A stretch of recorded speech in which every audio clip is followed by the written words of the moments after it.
السلام علیکم. This is Geo politics with Anila Shahzad. India نے حال ہی میں کچھ دن پہلے مزید اپنی نیول شپس جو ہیں وہ ریڈ سی کے دہانے پہ ڈپلوائے کر دی ہیں. بہت ہی ڈینجرس پریسیڈنس ہے جس کی طرف انڈیا جا رہا ہے، کیونکہ بظاہر انڈیا کا غزہ اسرائیل وار سے کوئی ڈائریکٹ تعلق نہیں بنتا، اور انڈیا کو اپنے آپ کو اس وار سے بالکل دور رکھنا چاہیے. پہلے ہی آپ دیکھ رہے ہیں کہ دنیا بھر کا میڈیا جو ہے وہ ڈیلی اس طرح کے انالیسس نکال رہا ہے کہ کیا یہ غزہ اسرائیل وار اسپیل آؤٹ ہو جائے گی، اور کیا مڈل ایسٹ کے اور جو نارتھ افریقہ کے مسلم عرب کنٹریز ہیں وہ اس کے اندر انوالو ہو جائیں گے. تو کیا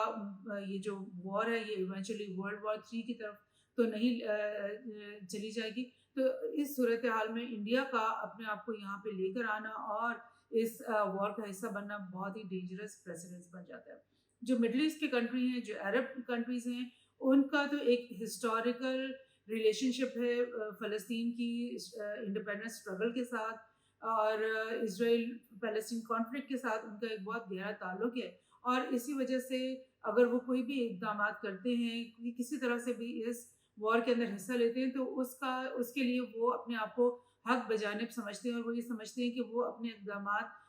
اس طرح سے کر رہے ہیں یا اس نہج پہ کر رہے ہیں تاکہ فلسطین کا جو مسئلہ ہے اس کو ایونچولی حل کیا جائے. لیکن انڈیا کا یہاں پر اس وار کے اندر آ کر کود پڑنا، یہ اس کو ایک جو ہے گلوبل تھیٹر بھی بنا سکتے ہیں. بیکاز آپ کو پتہ ہے کہ ایک طرف ایران، چائنا اور رشیا ایک ایکسس ہے جو کہ حزب اللہ کو بھی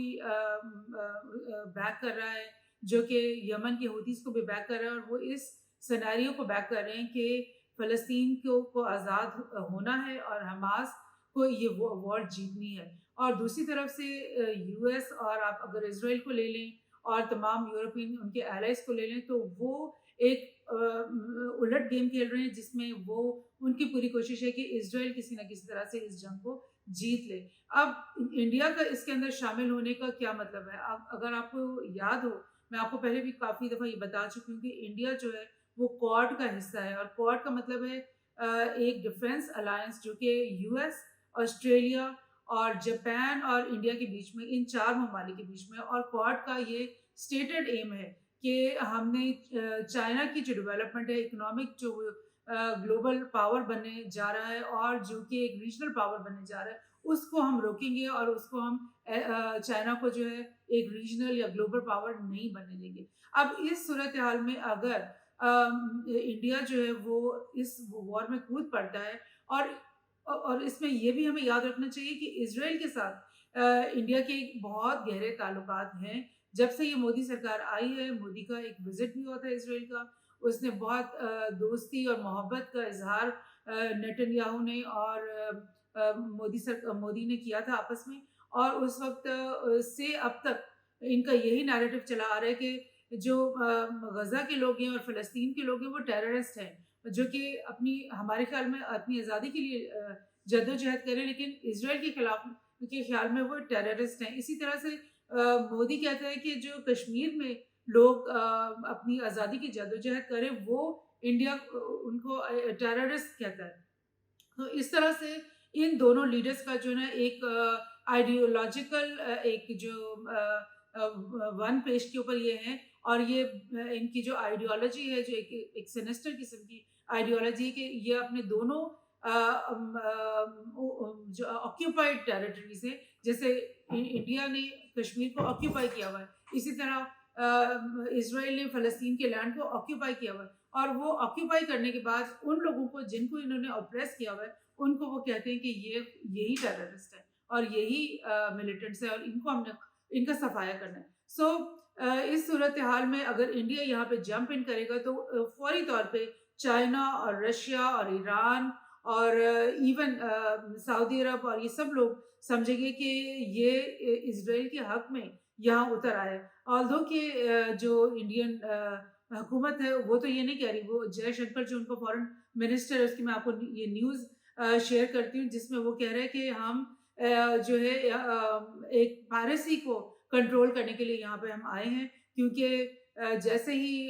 یمن کے جو ہوتی ہیں انہوں نے ریڈ سی پہ شپس کے اوپر حملے کرنے شروع کیے ہیں، تو وہاں پہ پائریسی بھی بڑھ گئی ہے، اور اس بہانے سے گو کہ وہ ریڈ سی کے قریب آ کر کے کھڑے ہو گئے ہیں۔ اور ایک دو نیوز بھی میں آپ سے شیئر کرتی ہوں اسی سلسلے میں۔ ایک تو یہ کہ India send 3 guided missile destroyers and reconnaissance aircraft in November, یعنی نومبر میں ہی اس نے گائیڈڈ میسائل ڈسٹرائرز اپنے یہاں بھیج دیے تھے۔ ریکانیسنس ایئر کرافٹ وہ ہوتے ہیں جو سرویلنس کر رہے ہوتے ہیں، ہر وقت وہاں کی ویڈیو بنا رہے ہوتے ہیں، پکچرز بنا رہے ہوتے ہیں۔ اور ایک اور جگہ سے میں یہ نیوز آپ سے شیئر کر رہی ہوں کہ India has deployed at least a dozen naval vessels to the Red Sea، اور یہ کہ the force has investigated over 250 vessels in the last 2 months to mitigate threat of piracy in the region۔ اب بات یہ ہے کہ piracy کا تو یہ ایک بہانہ ہے جو کہ انڈیا بنا رہا ہے، لیکن حقیقت میں کیا کر رہے ہیں یہ لوگ؟ ان کے اپنے ہی انڈین اینالسٹ کہہ رہے ہیں کہ انڈیا کا وہاں پہ آنے کا مطلب یہ ہے کہ وہ جو ایک پہلے ہی اس کی ٹسل چل رہی تھی چائنا سے، کہ وہ چائنا کو ایک ریجنل پاور نہیں بننے دینا چاہ رہا، اسی چیز کو بڑھاوا دینے کے لیے، اور جو انڈین اوشن ریجن ہے اس کے اندر اپنی ڈومیننس کو شو کرنے کے لیے، کیونکہ اس کے بہت سارے نیول فلیٹس عربین سی میں پہلے بھی موجود ہیں، اور اب ریڈ سی کے دہانے پہ بھی یہ اگر اپنی نیول فلیٹس کو لے آتے ہیں تو پھر وہ اپنی ایک ڈومیننس شو کریں گے، اور چائنا کو وہ ایک میسج دے رہے ہوں گے کہ یہ پورا ریجن تو ہمارا ہے اور ہم اس کو کنٹرول کریں گے، اور ہم ہی یہاں پہ ساری سرویلنس بھی کریں گے، اور یہی یہاں کے رولز بھی ہم بنائیں گے۔ تو یہ چیز ظاہر ہے چائنا کے لیے، رشیا کے لیے بالکل ناقابل قبول ہوگی، بیکاز چائنا اور رشیا تو یہ اس کوشش میں ہے کہ یو ایس کی جو ڈومیننس کہہ لیں، یا یو ایس کی جو پریزنس ہے اس پورے خطے میں، اور یو ایس کی جو انوالومنٹ ہے اس پورے خطے میں، اس کو کسی طرح سے ختم کیا جائے۔ سو اگر اس سے پہلے اس بات کی امید تھی کہ یہ جو وار ہے غزہ اور اسرائیل کے بیچ میں، شاید یہ یہیں پر مطلب ریزالو ہو جائے گی، اور عرب اور جو یو ایس ہے ان کے لیڈرز جو ہیں یہ بیٹھ کر کے کوئی نہ کوئی نیگوشیٹڈ پاتھ نکال لیں گے، لیکن اب انڈیا کے اس کے اندر انوالو ہونے سے ایسا لگ رہا ہے کہ اب یہ گلوبل شکل اختیار کر لے گی۔ اور کل کی ہی خبر آپ کو میں یہ بھی شیئر کر دوں کہ یو ایس نے پہلے تو عراق اور سیریا میں حملے کیے تھے، اور اب انہوں نے دوبارہ سے مزید یمن کے اندر بھی ایئر اسٹرائکس کر دی ہیں بہت ساری، اور ہوتی کہ جو بہت سارے انہوں نے ویپن ڈیپو اور بہت ساری ایسی پوائنٹس جو ہیں ملٹری پوائنٹس ان کے اوپر ہٹ کیا ہے۔ سو بہت ہی ڈینجرس سچویشن یہ سامنے آ رہی ہے، اور گاڈ فوربڈ ایسا لگ تو رہا ہے کہ یہ ساری سچویشن جو ہے ورلڈ وار 3 کی طرف جانے والی ہے۔